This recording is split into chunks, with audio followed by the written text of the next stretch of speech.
Vous écoutez Procrastination, saison 4, épisode 7, pitcher ou faire un synopsis. Un podcast sur l'écriture en 15 minutes.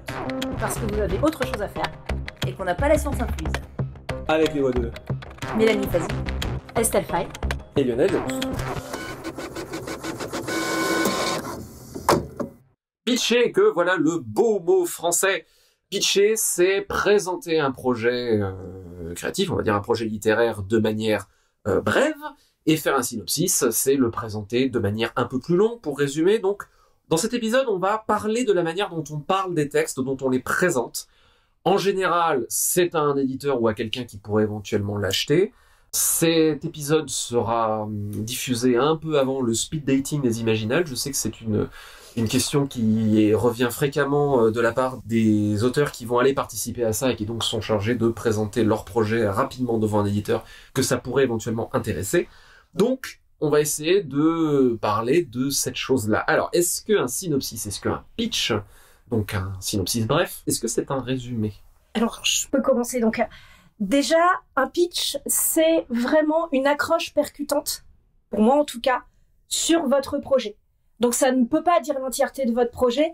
C'est vraiment, en gros, vous vous dites, l'éditeur, on lui présente, il y a combien de projets au speed dating, Lionel, tu sais mieux que moi.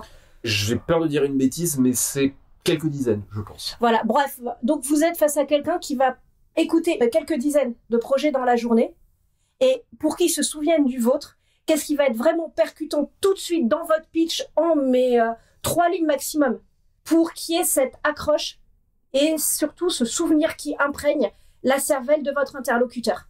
Ça, c'est le pitch. Après, le synopsis, pour moi, dans ce qu'on m'a appris déjà dans mon école, quand on veut présenter un projet à un professionnel, 2-3 règles de base du syno. La première, c'est que le synopsis dit l'entièreté de votre histoire, y compris sa fin. Pour certains jeunes auteurs que j'ai rencontrés, ils ont l'impression de trop dévoiler, mais ça fait vraiment partie du jeu. Ça montre aussi, mine de rien, que votre fin, votre histoire est assez forte pour tenir la route quand on la présente en entier. Quand on présente, en gros, le synopsis, c'est le squelette de l'histoire, quoi. Quand on présente le squelette de l'histoire en entier, votre histoire est assez forte pour tenir la route. Vraiment. Donc, n'hésitez pas à mettre aussi la fin de votre histoire. Et enfin, la troisième règle, c'est que le synopsis, dans mon expérience et à fortiori en littérature, ce ne sont pas non plus des lignes gravées dans le marbre dont vous ne pourrez plus jamais varier. Votre synopsis a de grandes chances de changer au cours de l'écriture. Dans mon expérience, encore une fois, moi je travaille avec des éditeurs qui savent très bien que mes histoires changent pendant que je suis en train de les rédiger. Ça fait complètement partie donc de ce qui est entendu entre nous et ça ne leur a jamais posé de problème. Donc, en gros, pour résumer vite fait, le pitch, c'est vraiment une accroche brève plutôt à quelqu'un qui est susceptible de l'acheter, un éditeur ou éventuellement un lecteur qui en parle de son bouquin, alors que le synopsis, en général, va venir accompagner une soumission de manuscrit. Souvent, à cause du nombre de manuscrits et du peu de temps qu'ils ont, les éditeurs demandent de plus en plus d'envoyer 3 chapitres plus un synopsis. Les éditeurs savent qu'on dévie des synopsis parce que souvent ça veut dire que de meilleures idées se présentent. Et donc si de meilleures idées se présentent, les éditeurs vont pas vous taper dessus en disant « Ah, t'as rendu ton livre meilleur que ce qu'il était censé être ». Non, non, évidemment tout le monde est ravi. En plus, enfin, moi, travaillant beaucoup en discutant avec mes bêta-lecteurs, mais aussi avec mes éditeurs, c'est même dans ces discussions-là qu'arrivent de nouvelles idées qui sont donc plus poussées, qui sont plus intéressantes, qui sont plus matures. Donc les éditeurs eux-mêmes sont contents que j'ai cette malléabilité-là. C'est pas simplement mon caprice que j'impose à mes éditeurs, c'est vraiment un travail commun. Après, je me permettrai juste de nuancer un petit peu, je sais pas si on aura le temps d'entrer dans ce genre de nuances à fond, mais quand même, il y a aussi 2 sortes de synos, pour moi. C'est le synopsis qui est là pour présenter un projet à des professionnels, qui donc là, quand même, doit être assez carré. On doit bien voir aussi déjà les principaux nœuds de l'histoire. On doit bien voir les personnages. Et ça, pareil, c'est quelque chose, Lionel, tu me diras ce que t'en penses, parce que t'as plus d'expérience du côté du speed dating des Imaginales que moi. Mais pareil, quand je parle à des jeunes auteurs, notamment dans nos genres, dans l'imaginaire, il y en a beaucoup qui tout de suite vont partir dans leurs univers ou leur système de magie. Et tout ça, c'est super cool. Mais ce qui nous accroche dans une histoire, ce qui va vraiment faire qu'on va suivre une histoire, c'est avant tout des personnages qui vont nous émouvoir, qui vont nous entraîner avec eux dans leur parcours. Donc, si j'aurais un conseil à donner, c'est vraiment mettez en avant vos personnages, vos émotions, leur parcours à eux. Comment est-ce qu'ils changent, comment est-ce qu'ils évoluent entre le début et la fin. Après, votre univers, votre système de magie, c'est super bien aussi. Mais n'oubliez pas que avant tout, ce qui va nous accrocher, c'est ça. C'est une émotion d'un autre être humain ou d'un orque ou d'un cyborg qu'on va avoir envie de suivre. Alors, 1000 fois oui, et c'est le truc, quand après la masterclass des Imaginales, des fois des auteurs qui participent au speed dating viennent tester leur pitch sur moi. Alors, je les préviens à l'avance parce que je suis pas méchant, mais que quand ils testent et qu'ils commencent à dire « Alors, c'est un univers où ?» Et j'ai l'habitude de dire « Non, c'est pas un univers où. C'est qui ? C'est des gens, etc. » Sauf si tu me sors un concept d'univers absolument dingue. Si tu commences en me disant « Alors, c'est un univers où il pleut pas de l'eau, mais des boulettes de viande. » Là, je fais « Ah, ok. » Mais globalement, une histoire, c'est un truc qui arrive à des gens. Si le truc qui arrive à des gens est intéressant et nous accroche, là oui, on a envie d'en savoir plus sur l'univers, mais ça vient dans un deuxième temps. Et c'est à mon avis, surtout en fantasy, la grosse distorsion qu'a Tolkien comme effet, c'est qu'on se met tellement en avant Tolkien avec le monde, on oublie qu'en fait, ce qui a fait connaître Tolkien, c'est Bilbo et le Seigneur des Anneaux, et c'est seulement après qu'il a pu publier le Silmarillion, même s'il voulait publier en premier. Donc, en particulier de nos jours, où la narration est quand même beaucoup plus... Tout va beaucoup plus vite qu'avant, ma bonne dame.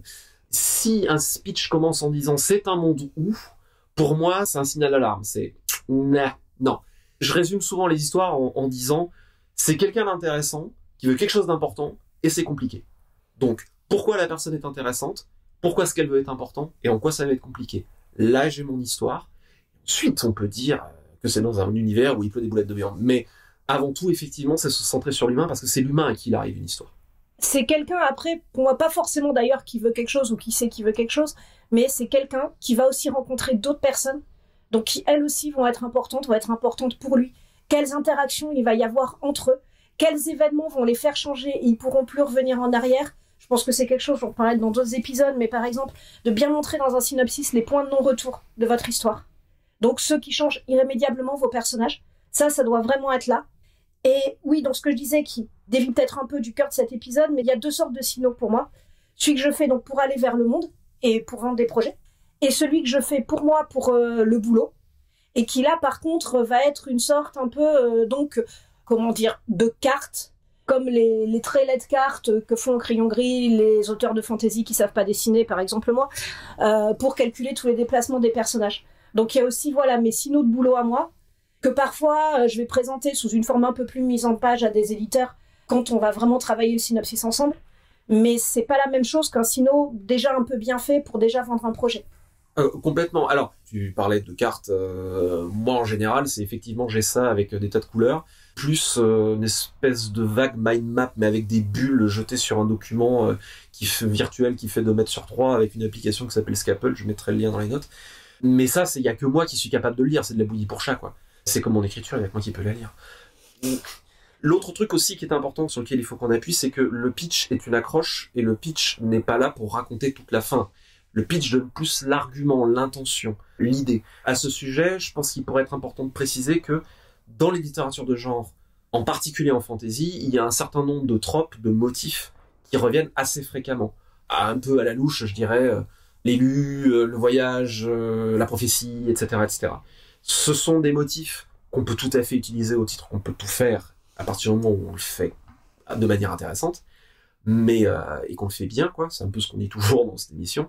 Par contre, si c'est des motifs qui sont utilisés, qui sont connus, il est intéressant, voire vital, dans un pitch, de montrer l'usage qu'on en fait, qui fait qu'un éditeur un peu fatigué en fin de journée ne se dira pas « Oh, encore une énième histoire de prophétie et d'élus ». Non, qu'est-ce que moi j'apporte de différent et d'intéressant ? Et à ce titre, on ne le répétera jamais assez, il est important de lire et de connaître les genres dans lesquels on évolue pour savoir ce qui s'est fait, pour voir ce qu'on peut apporter, puisque la littérature est une conversation. Voilà, là on est resté dans des choses quand même, j'ai l'impression très, pas forcément glamour, pas forcément sexy du synopsis. Mais il y a quand même aussi des bons côtés au synopsis. Je sais que certains ici, certaines, ne sont pas très fans de cette étape. Des gens qu'on a bizarrement pas entendus depuis le début. J'y reviendrai. Mais après, j'ai appris, notamment dans mon école, à aimer écrire des synopsis que je détestais au départ. Parce qu'un synopsis, pour moi, c'est aussi la base d'une conversation. C'est cette conversation qu'on va avoir avec un éditeur sur un roman. Et qu'est-ce qu'on a envie de lui dire sur notre roman ? Qu'est-ce qu'on a envie de lui dire sur le début, le milieu, la fin de notre roman, sur ses personnages, sur son univers ? Sur quelle base on va commencer à discuter avec lui de cette histoire qu'on veut faire vivre ? Et j'essaye toujours d'aimer écrire mes synopsis en gardant ça en tête. Et quand je n'aime vraiment pas écrire un synopsis, je me demande si c'est pas moi qui suis pas partie sur une mauvaise histoire ou dans une mauvaise direction. Donc vraiment, voilà, j'essaye aussi de trouver comment aimer écrire les synopsis. Et je trouve que pour moi, en tout cas, ça va mieux maintenant que je les pense comme ça. Je suis entièrement d'accord avec toi et je pense que la clé est vraiment dans ce que tu dis, d'avoir envie d'eux. C'est pour moi le pitch. Alors, il y a une technique, évidemment, on apprend à se faire de plus en plus. On a donné la première pour moi, qui est la clé de base, qui est cette son d'histoire qui arrive à des gens et qui sont intéressants et ce qu'ils veulent. Il y a un vrai enjeu dont on a envie de savoir le dénouement. Mais à la base, l'impulsion qui doit présider, c'est de dire ça va être trop bien, lis mon bouquin. Tu vas voir, ça va être trop bien parce que j'ai du plaisir à le partager et regarde ce que je partage parce que j'ai envie de partager ma joie avec toi. Et si, alors c'est galère de le faire, c'est compliqué, mais si on n'a pas cette volonté-là au cœur, effectivement, nonobstant la difficulté, c'est peut-être que l'approche est pas bonne. Il faut, je suis d'accord avec toi, l'approcher comme un exercice plutôt joyeux, effectivement. Et puis, se rappeler aussi, ça c'est ce que j'ai vu en théâtre quand je suis passée à la mise en scène après avoir été comédienne. Quand je faisais passer des auditions en tant que metteuse en scène, j'avais aussi envie de trouver le super comédien pour le rôle qui non seulement allait coller, mais amener quelque chose en plus. Or, on a tendance, surtout quand on est un jeune auteur, d'avoir une vision très verticale. Des relations auteur-éditeur. Il y a l'éditeur tout-puissant qui va faire tomber ou pas sa lumière sur vous, quoi. Alors que l'éditeur aussi veut publier des bons bouquins. Je veux dire, quand on a monté des entos avec Parchemin et Traverse ou avec Jérôme, on cherchait vraiment des super nouvelles. On était trop contents quand on en trouvait. Voilà, c'est une conversation. Vous êtes deux à discuter de potentielles histoires super cool avec l'éditeur. Pas oublier ça. Et il faut que l'éditeur aime le projet aussi. Il y a aussi des rencontres qui se font. Il ne faut pas essayer de placer les bouquins à tout crin. Il faut essayer de les placer chez des gens à qui ça va parler. Des gens qui ont envie de faire le même livre que vous. Et c'est pour ça aussi, ne faites pas un pitch qui soit super accrocheur, mais qui ne représente pas votre livre. Avant tout, faites un pitch, un sino qui représente vraiment ce que vous voulez faire. En fait, je vous écoute depuis tout à l'heure. Je suis assez fascinée par tout ce que j'entends dire. Ça a l'air vachement bien. Je tenais à préciser que je fais le cancre sur cet épisode pour la simple et bonne raison que j'ai fait 20 ans de carrière en ayant, je crois, jamais... Non, c'est faux, je l'ai fait 2 fois. Presque jamais rédigé de synopsis ou faire de pitch. Je ne sais pas dans quelle mesure, c'est simplement parce que j'écris des nouvelles. J'ai beaucoup travaillé avec les mêmes éditeurs qui lisaient le manuscrit. J'ai pas souvent eu à faire cette démarche de recherche d'éditeur. Et quand j'ai commencé à la faire, on ne m'avait jamais demandé de synopsis. Je l'ai fait pour un projet de manga où ça m'avait appris que ça permet de remarquer quand quelque chose ne fonctionne pas. Pour un projet de scénario. Pour des choses comme ça. Mais je suis très intéressée d'entendre Estelle qui dit ça fait partie du dialogue. Moi, je n'arrive pas à conceptualiser d'avoir à faire ça. Et c'est plutôt une bonne chose parce que d'une part, je suis pas très douée pour.